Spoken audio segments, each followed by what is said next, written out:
Hello दोस्तों, नमस्कार। मेरे चैनल हिंदी की नगरी में आप सभी का स्वागत है। तो आज की क्लास में हम समझेंगे अतिशयोक्ति अलंकार, जो क्लास 10 सीबीएसई कोर्स ए के सिलेबस में है। तो इस वीडियो में हम अतिशयोक्ति अलंकार की परिभाषा और उससे जुड़े हुए कई उदाहरणों को देखते हुए इस अलंकार को अच्छी तरह से समझेंगे। तो आइए वीडियो की शुरुआत करते हैं। अतिशयोक्ति अलंकार। सबसे पहले अतिशयोक्ति अलंकार का अर्थ क्या होता है इसे जानते हैं। देखिए, अतिशयोक्ति जो शब्द है ये दो शब्दों से मिलकर बना है, अतिशय जोड़ उक्ति। ठीक है, तो अतिशय का अर्थ होता है कि बहुत अधिक और उक्ति का अर्थ होता है कह दिया या कह देना। तो सिंपल से इसका अर्थ हुआ कि बहुत अधिक कह देना।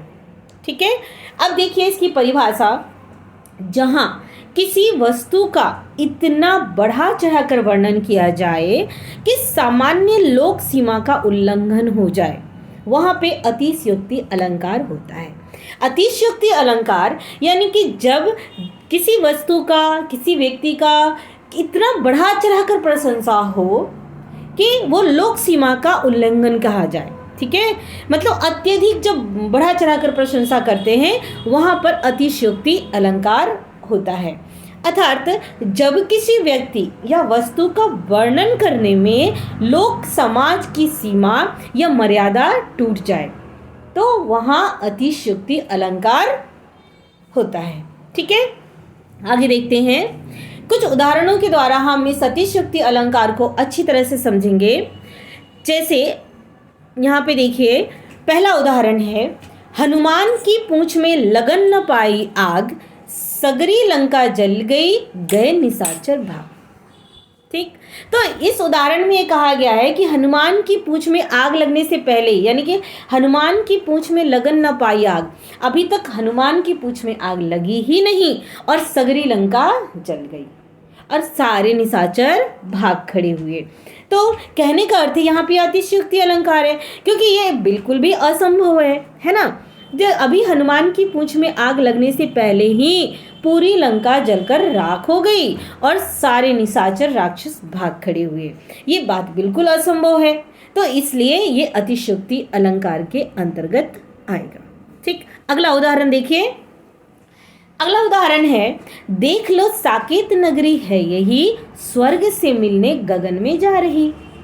अब ये यहाँ पे भी देखिए, यह साकेत नगरी है, यही साकेत नगरी है जो स्वर्ग से मिलने गगन में जा रही। अब आप सब पता ही है कि नगरी तो ऊपर उठ के तो नहीं जाएगी आसमान को छूते हुए, है ना। यहाँ पे नगर को आकाश की ऊंचाई छूते हुए दिखाया गया है, तो ये भी अतिशयोक्ति अलंकार हुआ।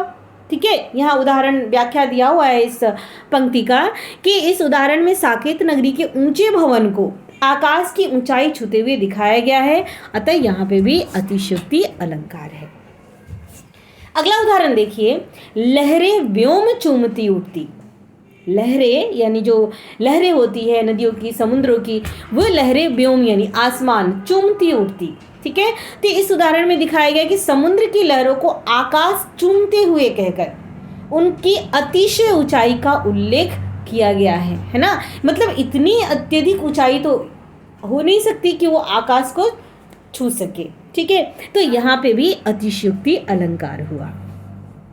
फिर देखिए कुछ उदाहरण यहाँ पे और एक दो है। आगे नदियाँ पड़ी अपार, घोड़ा कैसे उतरे पार, राणा ने सोचा इस पार, तब तक चेतक था उस पार। यहाँ पे भी अब राणा ने, जब वो घोड़े को लेके जा रहे हैं तो आगे नदियाँ पड़ी अपार, आगे नदी है, बड़ी सी नदी, घोड़ा कैसे उतरे पार, वो सोच ही रहे हैं कि घोड़ा कैसे पार जाएगा। तब तक राणा ने सोचा इस पार, राणा इस पार सोच रहे, तब तक चेतक उनका घोड़ा जो था वो उस पार पहुंच गया। ये भी अतिशयोक्ति है ना। यहाँ पे घोड़े की बढ़ा चढ़ाकर प्रशंसा की गई है। ठीक है, अगला उदाहरण देखते हैं। धनुष उठाया ज्यों ही उसने और चढ़ाया उस पर बाण, धरा सिंधु नभ कांपे सहसा, बिकल हुए जीवों के प्राण।